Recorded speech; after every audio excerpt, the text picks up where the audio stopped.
In the winter of 1798, the last king of Poland lay dying in a St. Petersburg palace, thousands of miles from the crown he had lost and the country that no longer existed.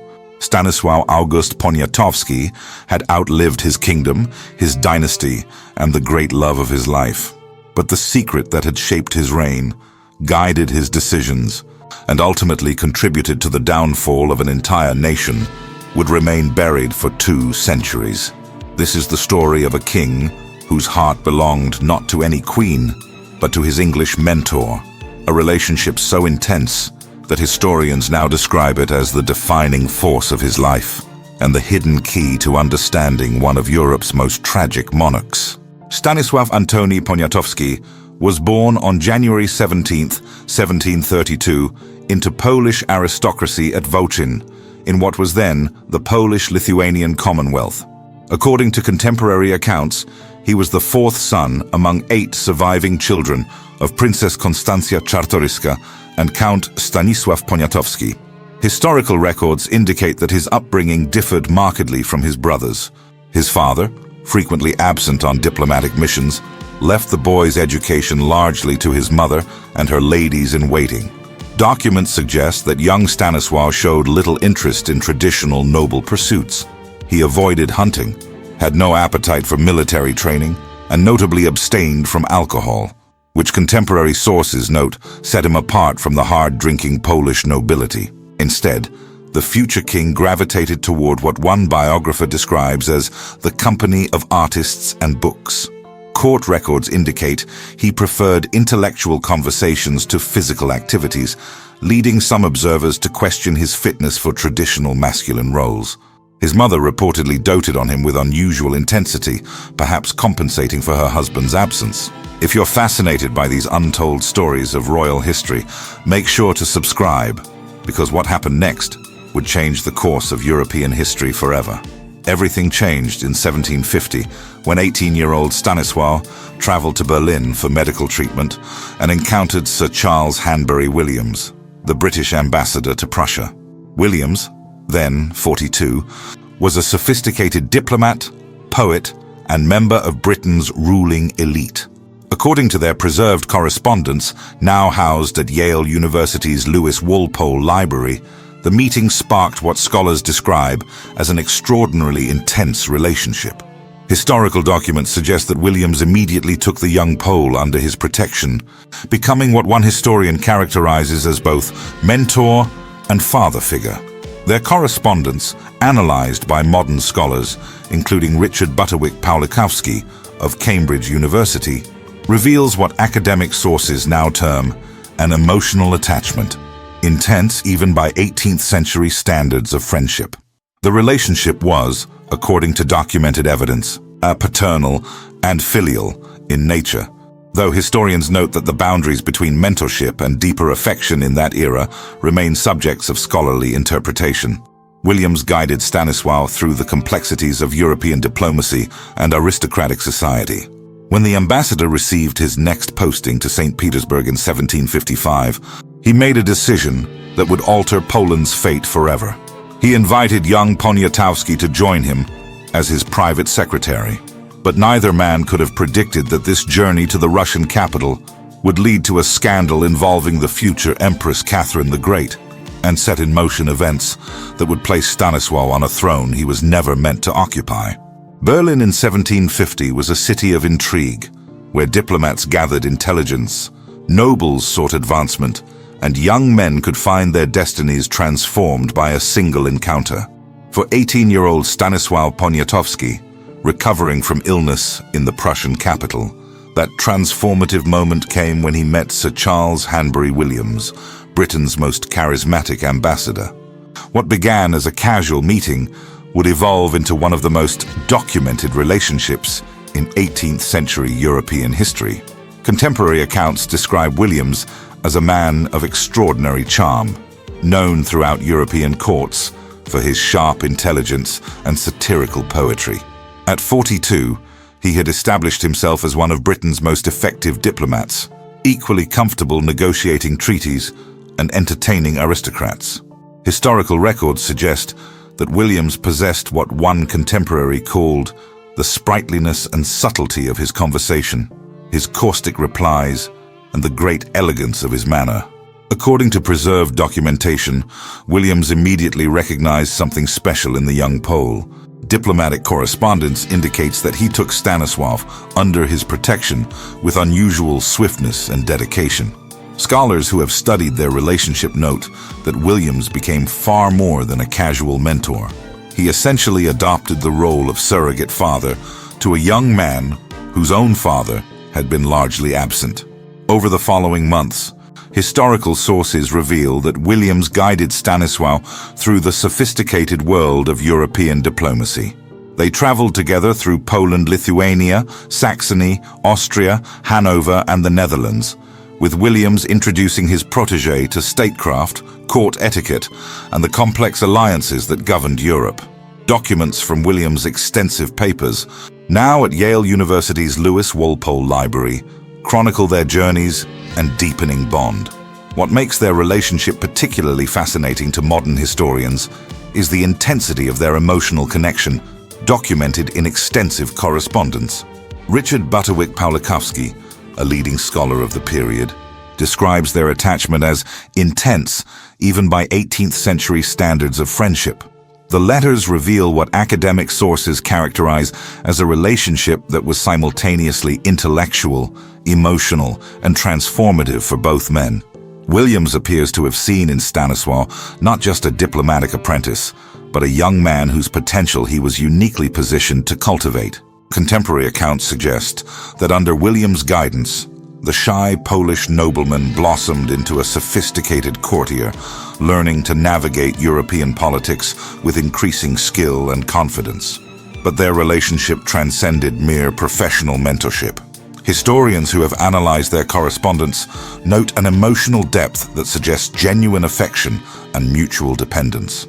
For Stanisław, Williams represented everything his own father had failed to provide: guidance, attention, intellectual stimulation, and unwavering support.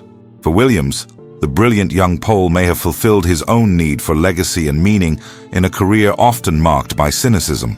As 1755 approached, and Williams received his most important diplomatic assignment yet, ambassador to the court of Empress Elizabeth of Russia, he faced a crucial decision.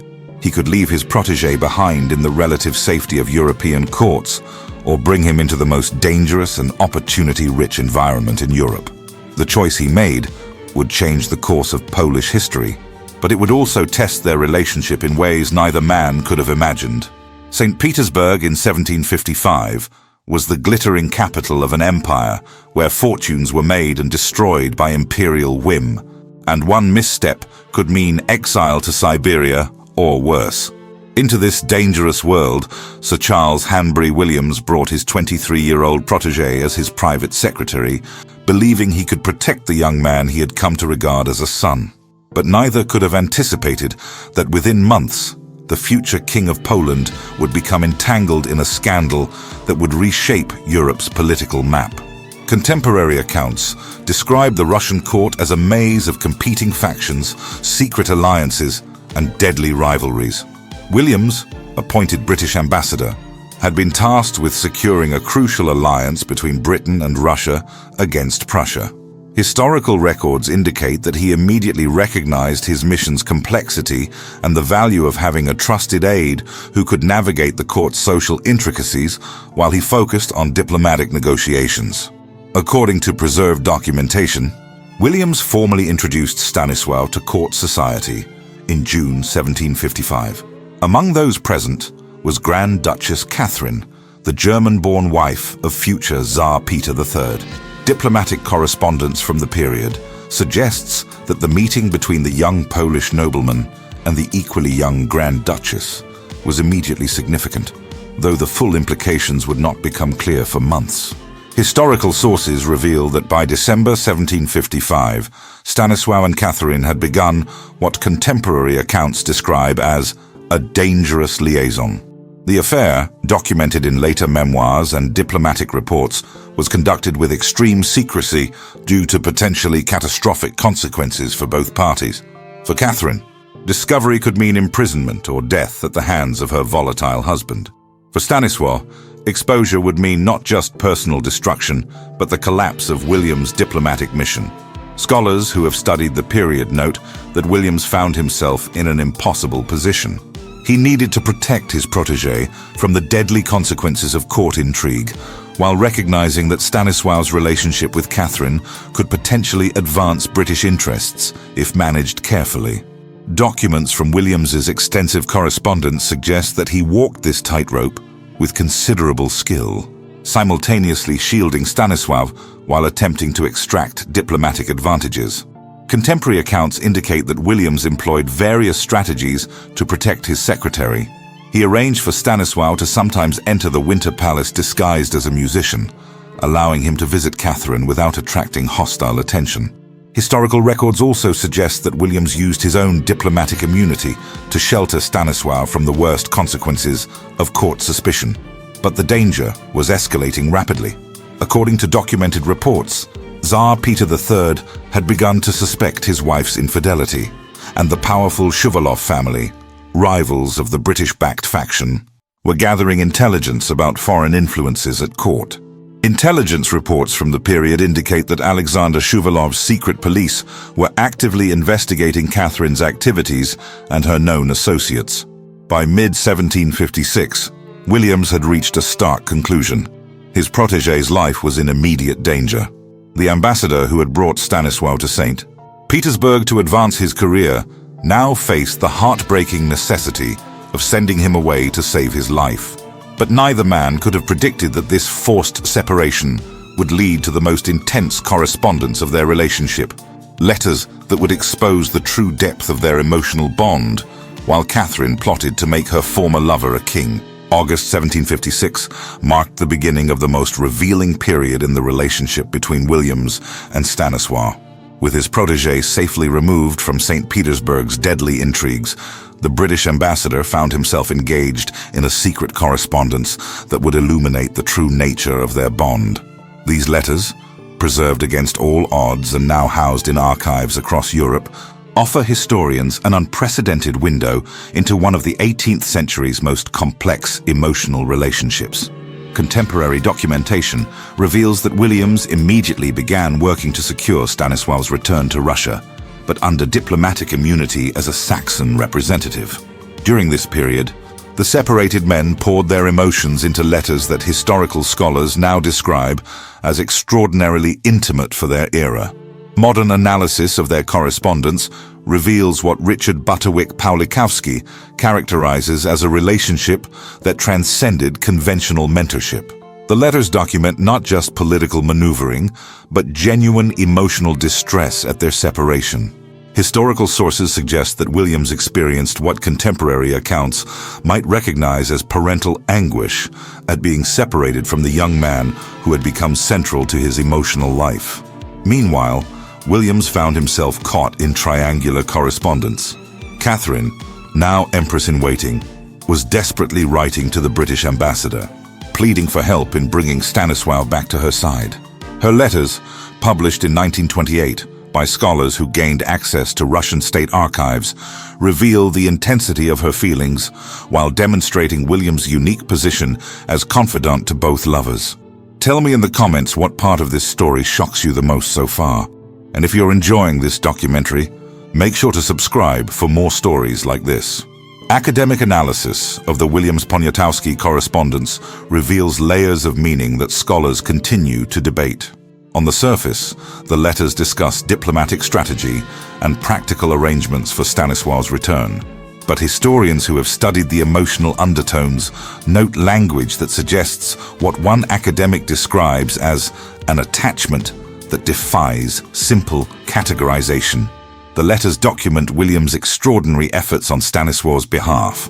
Historical records show that the ambassador expended significant political capital, risked his diplomatic standing, and navigated treacherous court politics primarily to ensure his protégé's safety and eventual return.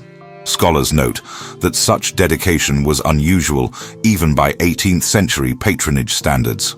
What makes this correspondence particularly significant to modern historians is how it illuminates the emotional realities of aristocratic relationships in an era when such feelings had to be carefully coded. Contemporary research suggests that Williams and Stanisław developed a language of affection and mutual dependence that clearly transcended conventional mentor-student boundaries. The letters also reveal the psychological toll of separation on both men. Historical analysis indicates that Williams, despite his diplomatic success, felt profoundly isolated without his protégé's companionship. For Stanisław, the correspondence provided his primary emotional anchor during dangerous uncertainty about his future. But the most significant revelation from these letters was yet to come. As 1763 approached and the Polish throne became vacant, the correspondence would document Catherine's extraordinary plan to place her former lover on that throne, using Williams as the intermediary.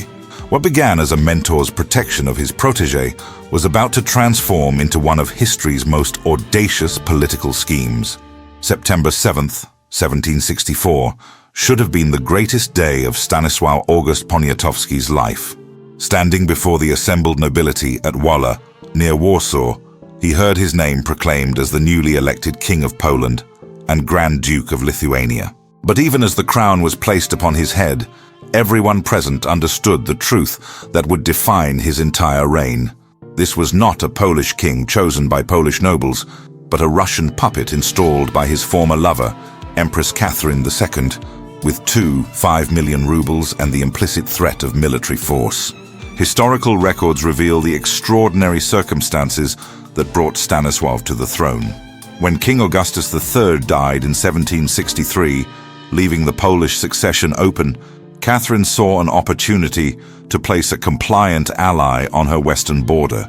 Contemporary accounts suggest that she never forgot her former lover, and diplomatic correspondence indicates that she viewed his elevation to the Polish throne as both politically advantageous and personally satisfying. According to documented evidence, Catherine's support for Stanisław's candidacy was overwhelming and decisive. Russian archives reveal that she spent approximately 5 million rubles, an enormous sum, to secure his election. More significantly, she positioned Russian troops just kilometers from the election site, making clear to any potential opposition that resistance would be futile. Historical sources indicate that Catherine's ambassador ensured that no serious rival candidates emerged, effectively turning the traditional Polish election into a predetermined coronation. The new king's uncles, in the powerful Czartoryski family, had actually preferred another nephew for the throne, Prince Adam Kazimierz Czartoryski, whom contemporary accounts describe as debauched if not depraved. But Stanisław was Catherine's choice, and in 1764, Catherine's will was law in Poland. Diplomatic records suggest that even Stanisław's own family recognized that his elevation had less to do with his qualifications than with his unique relationship to the Russian Empress. For Stanisław himself, the crown came with a devastating personal cost that historians are only now beginning to fully understand. Contemporary sources reveal that he had initially hoped to marry Catherine herself, believing that their former intimacy might blossom into a political alliance sealed by marriage. But Catherine made her position brutally clear through her envoy. She would never marry him. Historical accounts suggest that this rejection cut deeper than any political disappointment. The new king found himself in an impossible position that would define his entire reign. He was monarch of a proud nation that had not chosen him, dependent on the protection of an empire that viewed Poland as a vassal state, and emotionally isolated from the woman whose support had made his kingship possible. Court records indicate that he maintained hope for some form of reconciliation with Catherine, continuing to write to her with a mixture of political necessity and personal longing that scholars describe as both pathetic and deeply moving. But perhaps the most telling aspect of Stanisław's new position was his refusal to address the most basic requirement of monarchy, producing an heir. As pressure mounted for him to marry and secure the succession, the king who had gained his crown through one woman's love would steadfastly refuse to share his life with another, a decision that would have profound consequences for both his personal happiness and the future of Poland itself. For any 18th century monarch, marriage was not a personal choice, but a political necessity. Kings were expected to produce heirs, secure dynasties, and strengthen alliances through carefully arranged unions. Yet from the moment Stanisław August ascended the Polish throne in 1764, he steadfastly refused to fulfill this most basic royal obligation. His resistance to marriage would become one of the most analyzed aspects of his reign, revealing deeper truths about his character and the emotional forces that shaped his decisions. Contemporary records document the mounting pressure on the new king to secure the succession. Polish nobles, despite their ambivalence about his Russian-backed election, recognized that the kingdom's stability required a legitimate heir. Diplomatic correspondence from the period reveals numerous marriage proposals presented to the royal court, each designed to serve both dynastic and political purposes. Among the most serious proposals was a potential union with Archduchess Maria Elizabeth of Austria, a match that would have strengthened ties with the Habsburg Empire.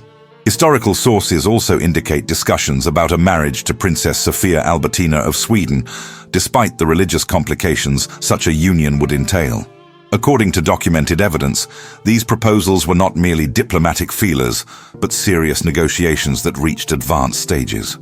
But contemporary accounts reveal that Stanisław consistently found reasons to reject every potential bride. Diplomatic records suggest that his resistance went beyond normal royal reluctance about arranged marriages. Instead, historians who have studied his correspondence note a pattern of behavior that suggests fundamental unwillingness to share his emotional life with any woman. The king's solution to this dilemma reveals much about his character and circumstances.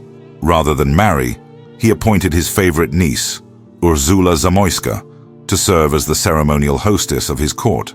Historical records indicate that she played the role traditionally filled by a queen, presiding over state functions and managing the social aspects of royal life. This arrangement allowed Stanisław to fulfill some monarchical obligations while avoiding the more intimate requirements of marriage. Court observers and foreign diplomats began to speculate about the king's persistent bachelorhood. Contemporary accounts from various European courts suggest that his refusal to marry was becoming a subject of diplomatic gossip and political calculation. Some foreign powers reportedly adjusted their Polish policies based on assumptions about the eventual extinction of Stanisław's line. But perhaps the most revealing insight into the king's emotional state comes from examining what, or rather whom, he did choose to prioritize during this period. While rejecting potential wives, historical records show that Stanisław maintained intense emotional investments in his existing relationships, particularly with those who had shaped his earlier life. The death of his beloved mentor, Sir Charles Hanbury Williams, in 1759, had left him devastated, and documents from this period suggest that no living person could fill the emotional void left by that loss. As the years passed and marriage proposals continued to be declined, it became increasingly clear that Poland's last king would also be its last. But what the court did not yet understand was that Stanisław was about to embark on a quest that would reveal the true depths of his attachment to the man who had shaped his destiny. A 30-year obsession that would culminate in one of the most telling acts of devotion in royal history. November 2nd, 1759, brought devastating news to the Polish court. Sir Charles Hanbury Williams had died in London, ending one of the most influential diplomatic careers of the century. But for Stanisław August Poniatowski, now King of Poland for barely 5 years, the loss cut far deeper than politics or statecraft. Contemporary accounts suggest that the king received the news with grief that surprised even those closest to him, revealing the enduring power of the bond that had shaped his destiny. Historical records indicate that Williams's death marked the beginning of what modern scholars recognize as an extraordinary period of mourning and obsession. The king, who had once been guided through European politics by his English mentor, now found himself emotionally adrift, ruling a nation but increasingly isolated in his personal life. Court documents suggest that no subsequent relationship would ever match the intensity of his connection to Williams. But Stanisław's devotion to his deceased mentor would manifest in ways that illuminate the true depth of their relationship. According to documented evidence, Sometime around 1781, more than 20 years after Williams's death, the king embarked on a quest that would reveal the emotional forces still driving his life. He instructed Franciszek Bucati, his envoy in Rome, to locate and acquire a specific painting, the portrait of Sir Charles Hanbury Williams by Anton Raphael Mengs. This was not simply a collector's interest. Historical sources reveal that this particular portrait had profound personal significance for Stanisław. The painting had been created around 1751, during the period when young Poniatowski was William's guest in Dresden, arguably the happiest time of their relationship. Contemporary accounts suggest that Stanisław had seen the nearly completed portrait in Mengs's studio during those idyllic months, and the image had remained burned in his memory for 3 decades. The portrait's provenance tells its own story about the networks of affection that surrounded Williams. Research reveals that it was owned by Richard Rigby, a friend of Williams, who had also struck up an acquaintance with young Poniatowski in 1754. When Bucati located Rigby and explained the Polish king's desire to acquire the portrait, the response was extraordinary. Rigby agreed to give the painting as a gift, specifically because of his memories of the attachment between Williams and Stanisław. Contemporary documentation reveals that Stanisław reciprocated by sending Rigby a portrait of himself, creating a final exchange of images that honored Williams's memory. When the portrait finally reached Warsaw in 1782, palace records indicate that the king received it with intense personal satisfaction. Catalogues of the royal collection would later list the painting's value at 600 ducats, making it one of the most expensive works in Stanisław's possession. But the true value lay not in monetary worth, but in what it represented. For a king who had refused marriage, rejected potential heirs, and increasingly isolated himself from intimate relationships, this image of his long-dead mentor had become a sacred object, a tangible connection to the one relationship that had given his life meaning and direction. Yet even as Stanisław cherished this private memorial to his greatest love, the political world around him was changing rapidly. The kingdom he ruled was growing weaker, and soon he would face the greatest challenge of his reign, the need to choose between his personal loyalties and his nation's survival. May 3, 1791, should have been Stanisław August's moment of redemption. Standing in Warsaw's royal castle, surrounded by cheering deputies of the great Sejm, the king, who had been dismissed as a Russian puppet, was about to sign into law one of the most progressive constitutions in European history. For a brief, shining moment, it seemed that the man who had spent his reign, caught between personal desires and political necessities, might finally transform his troubled kingdom into a modern state. The Constitution of May 3rd was the culmination of 4 years of intense political reform, known as the 4-year Sejm. Contemporary accounts reveal that Stanisław threw himself into this work with an energy that surprised even his supporters. Historical documents suggest that he had finally found a cause that could channel both his intellectual capabilities and his genuine love for Poland, despite the circumstances of his election. According to scholarly analysis, the constitution was revolutionary for its time. It established a constitutional monarchy similar to the British model, abolished the destructive liberum veto that had paralyzed Polish decision-making, and strengthened the central government while protecting individual rights. Modern historians note that it fell somewhere below the French, above the Canadian Constitution in terms of liberal provisions, representing a remarkable achievement for 18th century political thought.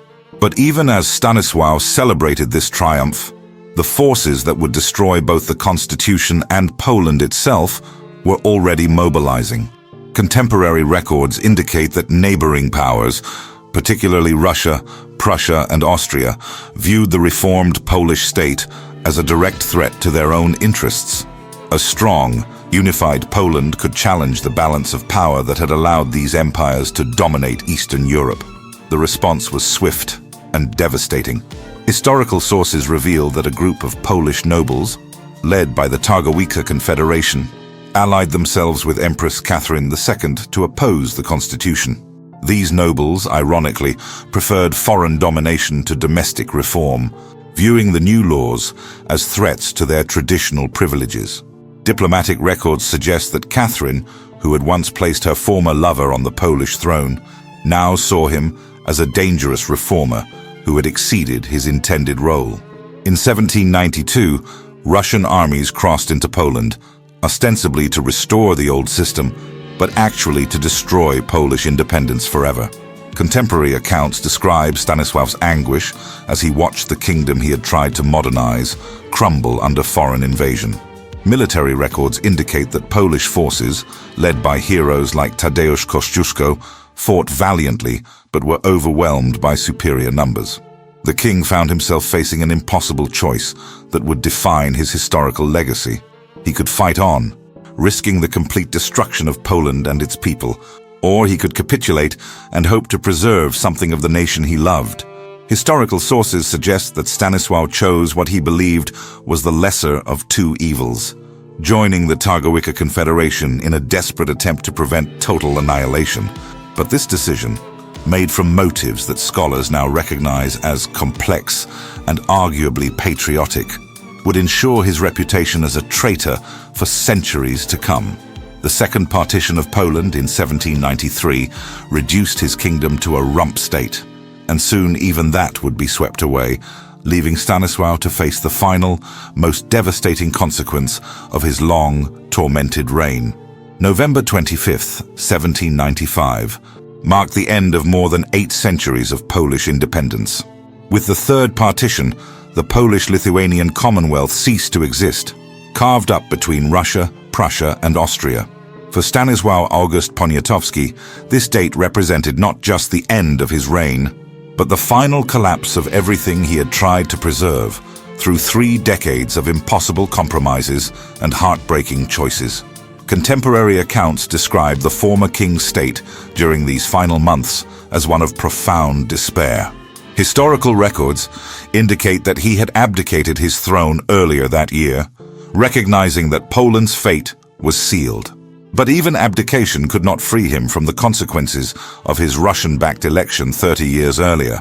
Empress Catherine, who had once loved him and later used him, now viewed him as a potential rallying point for Polish resistance. Too dangerous to leave free, too well known to execute. The solution was elegant in its cruelty, exile disguised as generosity. According to diplomatic correspondence, Catherine invited her former lover to take up residence in St. Petersburg, offering him a pension and comfort in his declining years.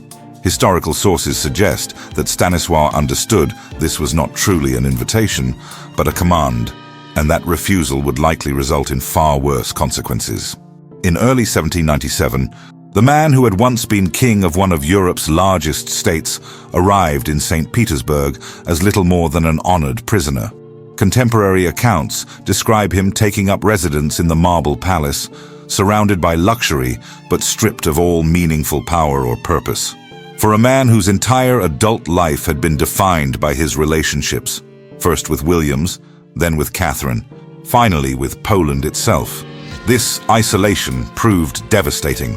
Palace records and contemporary observations suggest that Stanisław's health began deteriorating rapidly in his Russian exile. At 65, he was not yet truly elderly by the standards of his era, but the accumulated stress of his impossible reign had taken its toll. Witnesses described him as increasingly frail, prone to melancholy, and obsessively focused on writing memoirs that he hoped might vindicate his controversial choices. The irony of his situation would not have been lost on him. The woman who had elevated him to a throne now held him prisoner in comfort, while the nation he had tried to save through compromise had been erased from the map. Historical analysis suggests that Stanisław spent his final months grappling with the fundamental question of his life, whether his attempts at pragmatic statesmanship had been wise realism or catastrophic cowardice. On February 12th, 1798, just 2 months after Catherine's own death, Stanisław August Poniatowski suffered a stroke and died in his St. Petersburg exile. Contemporary accounts indicate that his death was peaceful but solitary, attended by servants rather than family or friends.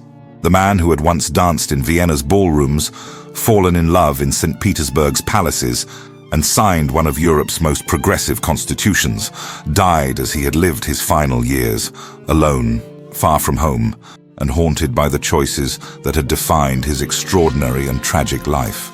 But death would not end the controversies that had surrounded him in life. Instead, it would begin a new chapter in which historians would slowly uncover the full truth about the secret that had shaped his destiny. For nearly 2 centuries, Stanisław August Poniatowski was remembered primarily as Poland's last king, weak, compromised, and tragic. But in recent decades, as historians have gained access to previously restricted archives and developed new approaches to studying sexuality in historical contexts, a different story has emerged.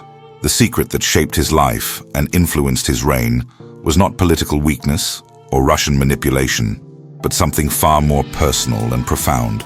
Modern scholarly analysis, particularly the work documented in Taylor and Francis's Who's Who in Gay and Lesbian History, has revealed what contemporary observers could only hint at through coded language.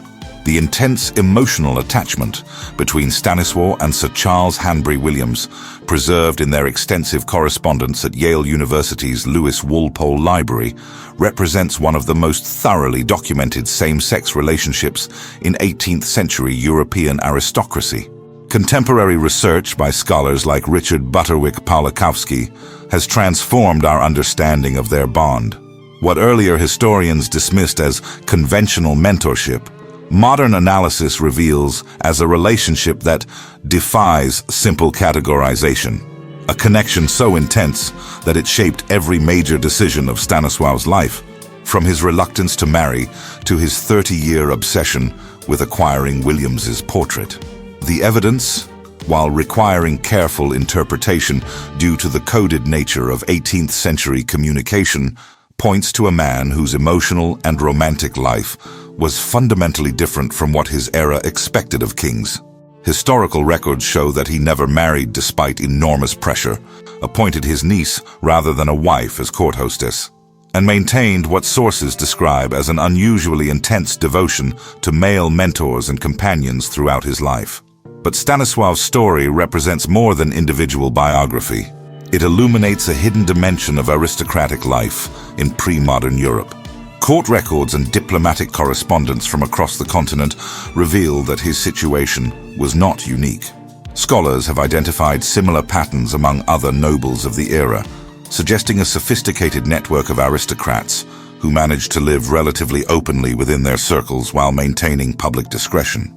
The tragedy of Stanisław's story lies not in his sexuality, but in the impossible position it created for an 18th century monarch. Required to produce heirs, expected to embody masculine martial virtues, and dependent on alliances sealed through marriage, he found himself perpetually caught between personal authenticity and royal duty. His political compromises, viewed by some historians as cowardice, may have been the desperate expedients of a man whose deepest nature conflicted with his public role. Perhaps most remarkably, the preservation of his correspondence with Williams represents an extraordinary historical accident. In an era when such documents were typically destroyed to protect reputations, the survival of these letters allows modern scholars to reconstruct not just individual lives, but entire social networks of aristocrats who lived outside conventional expectations. Today, as we continue to uncover hidden chapters of LGBTQ+ history, Stanisław August Poniatowski stands as a powerful reminder that the past was far more complex and diverse than traditional narratives acknowledged. His story challenges us to look beyond surface judgments and recognize the human experiences hidden beneath historical roles and reputations. If this hidden history fascinates you as much as it does me, subscribe now, because there are countless other stories of remarkable figures whose true selves were buried beneath centuries of silence, waiting for us to uncover their secrets and honor their courage.